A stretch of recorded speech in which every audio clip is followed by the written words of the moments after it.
don't ever see them. Yeah. Hells yeah, go for it. You can't be getting higher scores than me, and he would get the same score as me. What? Hey everyone, welcome back to Lisa Study Guides. Today I am here with Tim. Hi. And we wanted to talk a little bit about competition in VCE. Before we launch into that, do you mind just sharing a little bit about yourself? Yeah, I'm Tim. I graduated 2018 with a 95.3 ATAR with a 41 in literature, so just scraping by there. I guess to begin with, how did you find competition in VCE? Yeah, so for me, I sort of recognised pretty quickly that it can be very healthy or very unhealthy, and it really depends on who you're competing with. In year 12, a lot of the healthy competition I had was with like my best mates who we were similar level. It was easy for us to sort of say like, oh yeah, I'm going to beat you in the next one, I'll beat you in the next one. So then we would constantly sort of bounce off each other and look at each other's work and scores and try and understand how we could have improved ourselves. But then also there are times, especially not so much in year 12 because I managed to avoid it, but in year 11 it was a lot of unhealthy competition. So for me, what I did in year 12 was I really just learned the difference between people I should compare myself with and who I shouldn't compare myself with. I think as well, if you're trying to compete with top of the class and you're not exactly there, if you're an average student competing with a 99 for every SAC student, you're not exactly putting yourself in a good spot to bring yourself up. Yeah, can you tell me more about what you mean by that? So it's kind of like, I had mates I competed with, but we were definitely a similar standard. We were sort of that like B plus, A range, maybe sometimes A pluses. So competing with them meant that we were constantly pushing each other to do better. Sure. If you're a C plus student competing with a consistently A plus student, you're setting yourself up for failure. You're putting yourself up to compete with a student who has some sort of advantage, whether that's simply the fact that they could read when they were 4. It's stuff like that that sort of makes it really hard to say, I'm going to boost myself to a 99 for every SAC. Instead, you're sort of looking at like, I can't get 99s. I'm never going to get 99s. So you'll stay at your standard. But if you're competing with another friend who's C+, then you'll be like, okay, I'm going to get above this friend, and then they're going to get above me, but I'm going to get above them. Sure. I kind of wonder if there are people out there who do sort of compare themselves to that higher range and go, I'm gonna get going. It can be healthy, but you've got to be willing to take your time with it. If you do your first SAC and you're sitting next to a kid who gets 100 and you get 67, and you say, next SAC I'm going to get 100. You're not giving yourself a fighting chance because you need to go through a whole learning curve to bridge that gap between 67 and 100 that you can't do in the space between 2 SACs generally. To me, competition is a lot to do with goal setting as well, and part of that is setting realistic goals. You can't set yourself ridiculous goals that you know you won't be able to meet. You've only got 8 months of year 12 to reach your ATAR goals, to reach your SAC goals, you've only got a couple of weeks sometimes. So to say that you're going to boost your score by 36 or whatever points between SACs isn't exactly a realistic goal to set. And so that would be fairly unhealthy competition. I guess based on what you said, I can see that there is a good 2 ways to go about it. It's okay for you if you've got your big overarching goal, and if that's to get that 100% in one SAC at some point in the year, then hells yeah, go for it. But it sort of comes back to that healthy expectations of yourself. What is realistic of you? Is it going to take you 2 or 3 SACs before you can get to that 100%? You know, think of it as like a ladder and stepping stones. And I guess that sort of ties back with what you were saying about how you should be looking at the people who are sort of near you and use them as motivation to keep climbing. Did you ever have any situations where you felt like that competition was jarring or, you know, pulled you down? Sometimes I would say so, a little bit. It's maybe not year 12, because year 12 I think I had a very good model of avoiding the people who were going to do that. Just don't ever see them. But in some years it's kind of like you sit like, I was mates with the person who ended up being ducks. Sure. So sitting next to him in year 11 English was a bit stressful sometimes because I remember working really hard to get good grades in that class, but he would show up and sort of be like, oh, I didn't do any study for this SAC, and he would get the same score as me. What? And they're the worst kind of people. Yeah. So I was kind of like, okay. Not to name and shame him. Yeah, not to name and shame him. If you're watching this, I'm sorry. But yeah, so sort of like, for me it was, I learned to have healthy competition. I learned who was in my range, who I could actually look at and be like, okay, I'm gonna put you in your place. You can't be getting higher scores than me. Yeah. But when you're friends with or hanging out with people who are very high level students, and it's very hard to not compare yourself to them, especially if they're the kind of students who are very like, what score? What did you get? What did you get? Yeah. Which is very annoying and something that I tried very hard to avoid. Sure. So I think for me, I just recognized who I was comparing myself to, whether it was healthy to compare myself to them, and then changed throughout to look at people who I could reasonably compare myself to. Yeah, awesome. You mentioned before, which I found really interesting, the people who are always like, what did you get? What did you get? How did you deal with those type of people?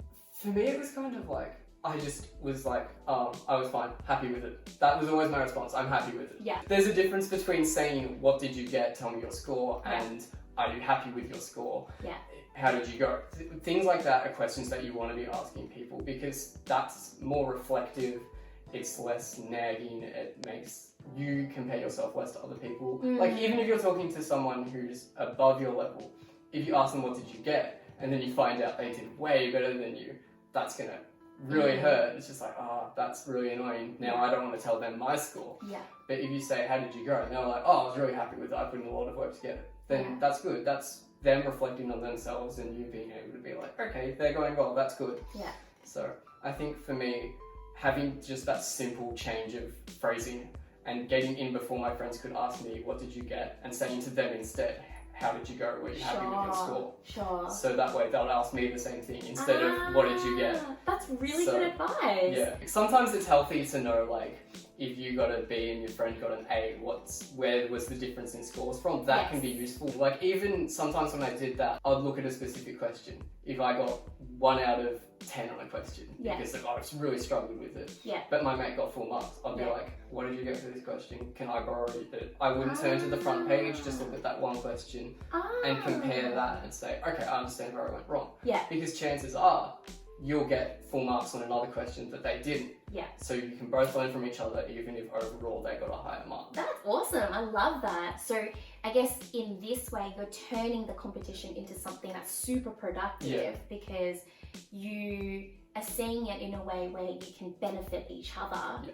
It's a really useful way to look at it, especially because VCE, your class is graded as a whole. Yes. The better your class does, the better you do as an individual. Absolutely. So it's really something you need to be doing. You've got competition with the state, with your peers, with yourself, but the competition with your peers should be the most productive. Yes, yes, absolutely. I guess, like, how do you balance that? Because when you do the day-ins and day-outs, it becomes very easy to just compare yourself with the people who are closest to you, who are your classmates. But then when you think about that bigger picture, and if you guys aren't sure what we're talking about, there's a video we've done on this channel called Everything You Need to Know About VCE, or I'll link it for you so you can sort of understand the ranking dynamics of VCE. But yeah, essentially how your class goes collectively is extremely important with how your study score sort of comes out at the end of the year. So yeah, like, how did you balance that concept of, you know, I know that my class overall needs to do well, but I still want to compete against the people in my class? Yeah, it's kind of hard because I remember literature, tiny class, I think there were 9 of us. Oh! So whatever went wrong would affect all of us really. So I was sort of always like looking at people and being like, okay, I know that us 3 or 4, we're all at a similar level. We're going well, we're going to be able to get good marks if we really put in the effort. Yeah. But I know that these 2 people, which is a really judgy thing to do, but it happens, these two people really need to pull. At least you're honest about yeah, it. Yeah, because it goes to your head. You don't want to say, oh, this person's doing horribly, it's going to drop my mark. But occasionally you will stop and think that. Yeah. So to me, it was sort of thinking about the possibility that only a couple of people could affect my score. So looking at people who aren't doing as well and have the potential to maybe lower your score just a little bit, even just that tiny bit, it's important to recognize that there's different levels in your class.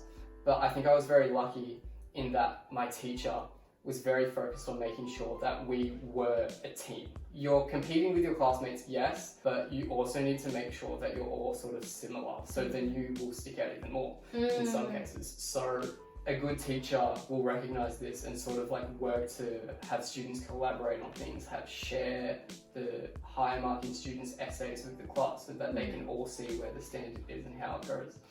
And so that sort of approach is something that's hard to do individually. It's hard to sort of go to people who aren't doing as well and be like, I want to help you, because that can be very rude and very inappropriate. Yes. But you sort of got to recognize that ultimately, although your class does affect your score, you affect your score more.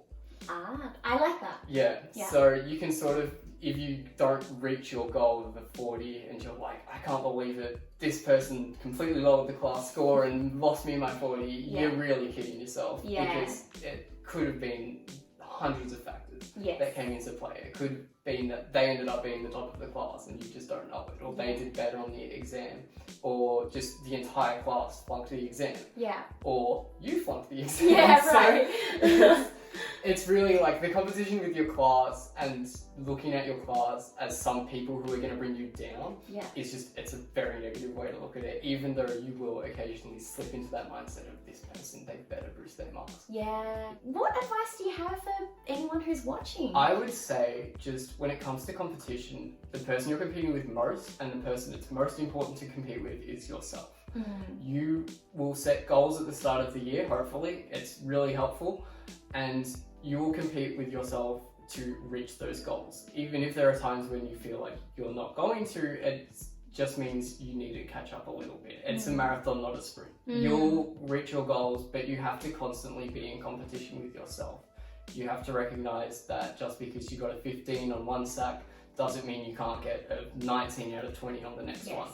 So just constantly competing with yourself to reach your goals is the way that you're going to get great scores. Because even though there'll be times where you don't think you can reach your goals, as long as you're competing with yourself, there's a good chance that you will. I love that. I love that a lot, because I guess like when you're competing with yourself, there are factors that you can control, right? So, okay, I didn't get this mark that I wanted in this SAT. What didn't I do? What could I have done better? And when you put in those efforts to do better for the next SAT, like that's already like something gained, rather than looking at someone else. You can't control their SAT marks. You can't control how they study as well. So yeah, I think that's really awesome. I think one more thing I'd want to add on to that. We obviously have so much to say about this topic. Competition with yourself is important, but acknowledge when it starts to in itself become detrimental to you as well. So if you start having this inner dialogue of going, I'm not good enough, like why didn't I do this, why didn't I do that, and it becomes very negative, then that's when you know that you need to sort of ease up on yourself as well. So it's definitely a balancing act. I would say that those times of massive self-doubt where you're sort of like, I'm never going to do this, I can't believe that I thought I could do this, is the time where maybe you need to reevaluate your goals. I know that I set a goal for my ATAR and then halfway through the year I was like, well, that's not happening, so I changed it. In the end, I got my original goal. Because lowering my expectations meant that I was able to sort of motivate myself to be like, okay, I can get this. This is more realistic. And that pushed me to work even harder, which pushed me to get the goal that I actually wanted, which shocked me. Congrats. So if you're competing with yourself, your goals will shift to adjust to your level of competition that you're comfortable with. That's totally resonate with that as well. Like, I think you've got your goal that you set for yourself maybe at the start of the year, and then as you actually experience and go through that journey of achieving that goal, you'll come to realize like what works for you, what doesn't, whether or not you need to scale back that goal, push forward with it, whether you need to change it altogether. I guess we'll leave it there. I feel like otherwise I could ramble on for ages. But I hope that, for you guys, you found this insightful. I guess it's a sensitive topic to discuss about competition and trying to find that balance of, you know, how healthy it is for you versus unhealthy as well. So if you've got any questions for Tim, then chuck it down in the comment section below. Thank you so much for joining me today. All good. And we'll see you guys next time.